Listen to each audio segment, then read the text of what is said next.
Секция существует уже второй год. В прошлом году приходилось мне просто арендовать зал и преподавать здесь детям. Да? Вот. С сентября этого года я здесь назначен, сложилась так судьба, что меня поставили заведующим спортивно-культурным центром духовной семинарии. И я не мог просто ничто другое, кроме как дзюдо, здесь открыть. Вот. Ну и, конечно же, почему мы называемся филиал спортивного клуба «Славутич», потому что изначально меня сюда позвал человек, это Вячеслав Владимирович Летаин. Вот. Основной центр у нас находится в Речном училище, ну там клуб, и потому что он меня пригласил сюда, и я очень ему признателен, и мы открыли здесь филиал клуба «Славутич». Вот.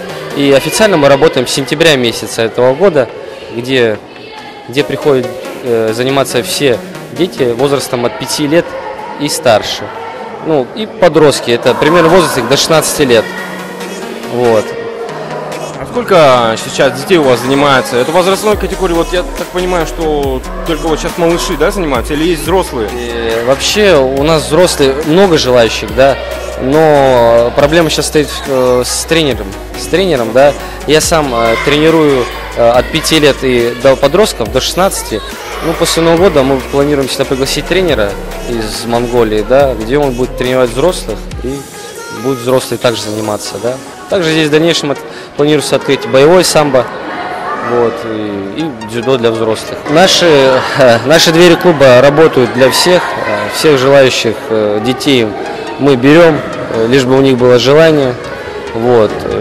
Я не выгораживаю свой вид спорта, но я считаю дзюдо очень эффективно для детей, и для мальчиков, и для девочек.